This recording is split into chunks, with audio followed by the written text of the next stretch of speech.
first, live, local. This is Fox 12 Now. Everyone, I'm Greg Nibbler. This is Fox 12 Now. Thanks for joining us. Wherever you are, we appreciate you tuning in, whether you're live streaming on YouTube or at KPTV.com or the Fox 12 Oregon app or just watching after the fact it was live. We do, as I said, appreciate it. Today, we're going to be playing my interview with Killer Mike. You know him as a rapper and Run the Jewels. He's a multiple-Grammy winner. He's an artist, a performer, an actor, an activist, a lot of things, and he is going to be teaming up with the Oregon Symphony on October 17th for a mutual performance that's going to be pretty incredible to have those two teamed up. And that's what I talked to him in part during this interview. We talked about him growing up, how he got into music to begin with, so a lot of stuff in this, and really appreciate him having some time to talk to us. So let's jump right into it. Here it is, Killer Mike. Let's get it. Fox 12. Let's get it. Well, October 17th, you are going to be here in Portland with the Oregon Symphony.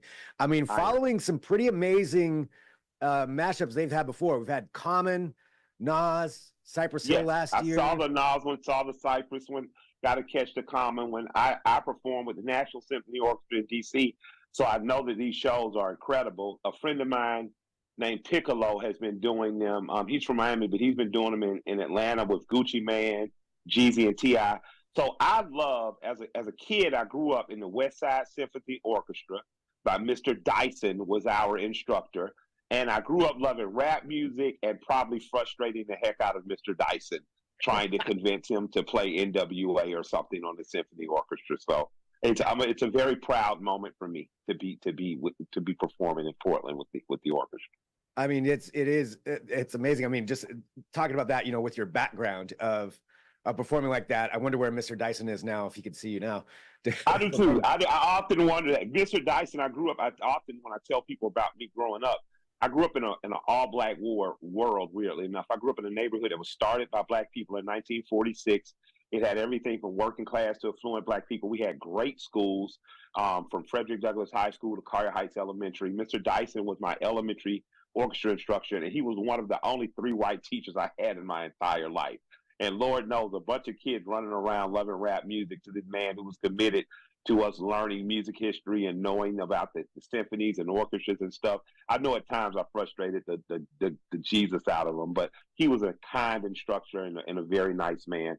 And wherever you are, Mr. Dyson, thank you for your investment in me.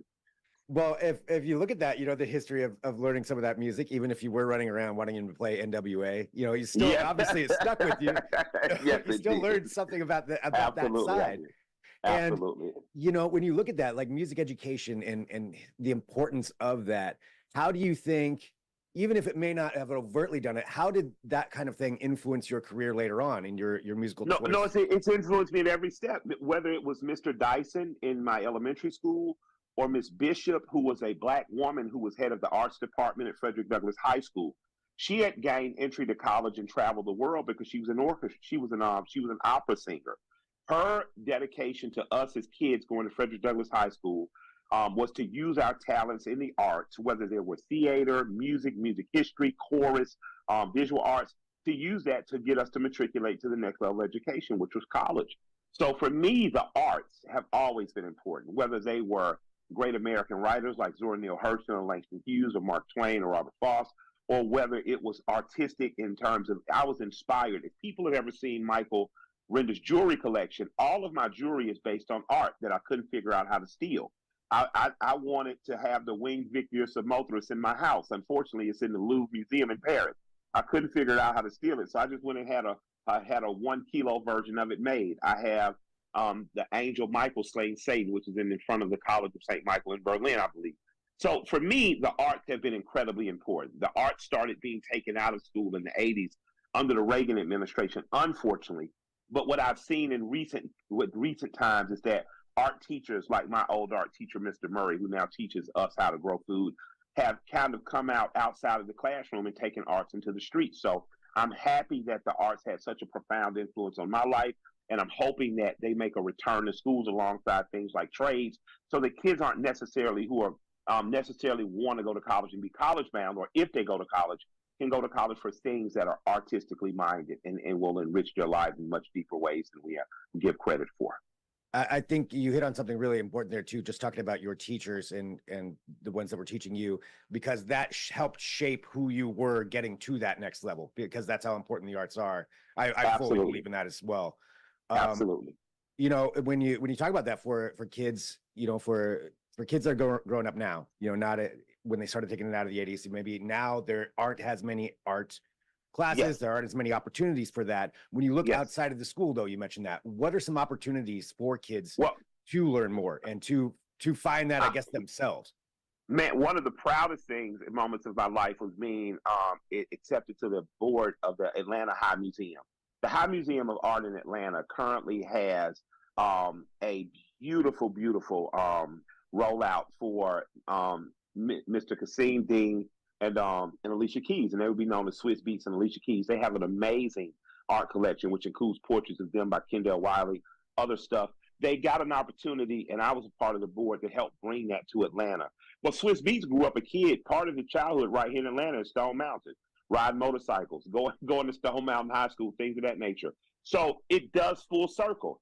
The High Museum of Art in Atlanta has amazing programs that bring young people, as young as elementary and as old as high school and college. It has days and nights set aside for just young people, and it is meant to inspire them to participate in the artistic community while they're young. They don't have to wait till they get old. They don't have to wait till they're in college to know who David Driscoll is. They give away a David Driscoll Award every year at the High.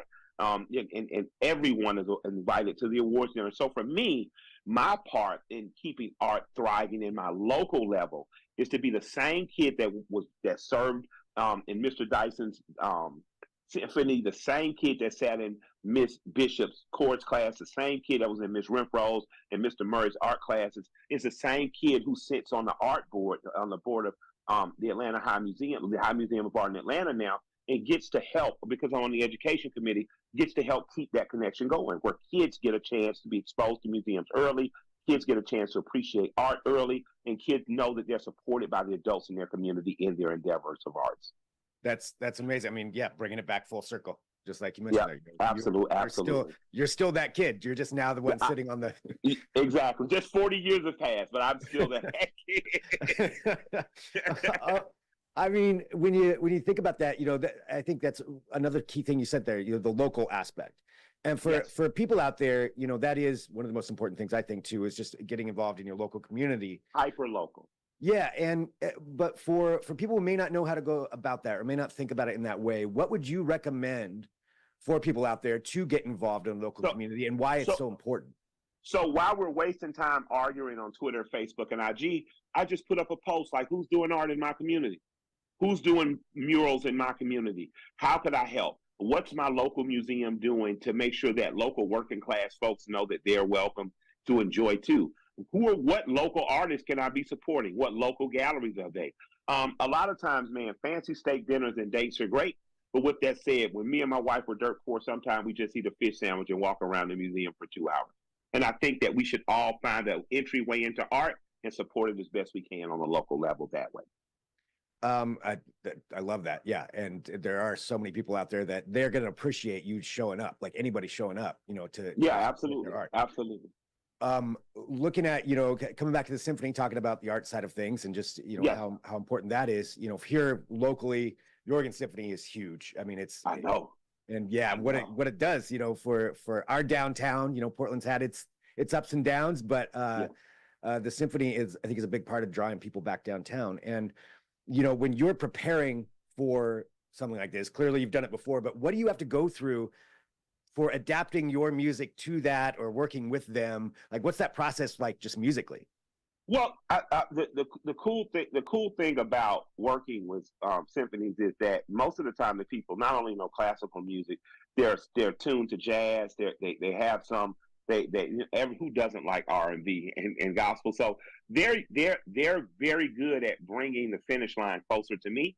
And as long as we get enough time to rehearse, and we've had enough time to rehearse, we usually put on a great show. And that's what I'm looking forward to. I'm looking forward to putting on a great and dynamic show that's not like our usual show. A Killer Mike show is not like a Run the Jewels show. And a Killer Mike show with the symphony is not like a Killer Mike show, not like a Run the Jewel show. So you're not just going to see a repetitive show that you've already seen out of Killer Mike a few times. You're going to see something new, something dynamic, something awe-inspiring, and I'm looking forward to seeing the audience react. Talking about rehearsing. So have you been here in Portland rehearsing with them, or do you do No, it? I've been rehearsing. I've been down here rehearsing with the band, and we'll be in Portland soon rehearsing. Nice. When you come to Portland, I mean, I know you've been here before. I know you performed here before. Yeah. You know, I've seen you here before. Yeah. I've seen Run the Jewels. But you know, when you come into town, yes, when you come to town, what do you do? Do you get a chance to go out and go around Portland? I'm always curious what people think of the city and what you're able to do when you're here. Well, Portland is a sister city to Atlanta in that somehow strip clubs are very normal. So I usually don't go to strip clubs in Portland, though. I'm just like, I got Atlanta. But what I do is I go. My wife loves pancakes, and I'm forgetting the name of the restaurant right now, so I'll have to shout them out when I come out. But there's one of the best pancake places in the world is in Portland, Oregon. And my wife and I always get up early. We go have pancakes together, and we just kind of traipse along and walk after we've eaten some pancakes, you know, get those blood sugar levels down, and see some of the most beautiful neighborhoods. Portlanders overall have been kind. My wife and I are also marijuana enthusiasts, so it's good to be able to take a toke and smoke as we laugh and joke and walk around with each other. But what I really love about Portland is hanging out, the people and the audiences we see, the amazing pancake place my wife takes me to, and taking those strolls while taking a toke and joking around with it, to be honest. That's nice. That you get to get out, relax, enjoy some of those things, and you know, when you're here in town. It's something else I wanted to bring up. You know, just the Oregon Symphony collaboration. Obviously, you've collaborated with a lot of different artists. For you as an artist, is there someone or an organization out there, or an orchestra, or a person performer that you would like to collaborate with, would like to work with, that you haven't been able to yet? Sade. My mother in 1985. I was in the 5th grade. My mother walked in and threw a tape on my chest. It was Sade's first album. And she said, listen to that. Because I visited my mother. I lived with her parents, my maternal grandparents. My mother, I would visit her on Saturdays, Sundays, and she'd take me to school Monday. She threw it on my chest Friday night. I locked up and fell in love with that album Saturday and Sunday. And on Monday morning, she drove me to school and we talked about it, what the album meant and how it affected me. So if I ever got a chance just to even sit in a room with Sade, I'd probably be so humbled I wouldn't even know what to say. But Sade, she was my mother, Denise's absolute favorite, and I appreciate my mom for introducing me to her music. Man, I love that. I love that how much you hold that, you know, those things, those moments, those people that shaped you as a kid, Yes. And how important that is. Absolutely. They matter. Yeah. My daughter's 17 and she'll graduate college. She'll graduate college in the spring of next year.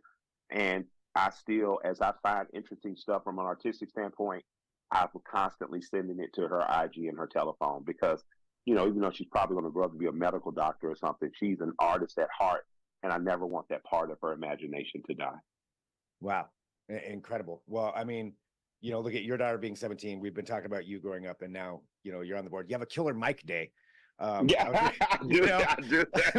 What was that feeling like when you found out that Killer Mike Day was a thing? Well, I mean, I'm honored, man. My grandparents, my grandfather gave me a set of instructions. He said, take care of you and your sisters, and don't embarrass me and your mama's name. You know, don't embarrass the family name. And he told me, you know, don't embarrass Black folks. So I hope I've done an amazing job at keeping his request of me alive. My grandfather is somewhere in heaven with the ancestors right now laughing. Like, that boy actually has his own day. Because I was a mischievous kid. So he probably would be very proud. It would be something unbelievable because my grandparents were just, you know, they were total line, steady as ever, working class folks. And who would have thought that those type of folks would have given me the stability I needed to now be, you know, recognized worldwide and to have fame and acclaim. But it would be nothing without my grandparents having given me a stable environment to grow in. I mean, how does it feel for you personally? Like, looking back on that, you know, talking about being a mischievous kid, running around, even going back to Mr. Dyson's room to this right now. Like, just does it give you, like, what kind of sense of feeling do you have from that? It does. I laugh and I joke. I snicker. I remember going back to Miss Bishop's class after I won my first Grammy 20 years ago. And she had told me, you know, I told her I wanted to be a rapper. And she said, rappers come a dime a dozen. You could be much more than a rapper. And I went back to her class and all the kids started cheering and yelling and screaming. She didn't know it was me. She turned around and looked at me. and say, well, damn it, I owe you a dozen dimes. You did it. And, so hopefully I make my community proud as my community has made me extremely proud. T.I. is also an alumni of the same high school, Frederick Douglass, and we're in the process of opening a restaurant. It was a 50-year-old restaurant. It was a dive, a hole in the wall.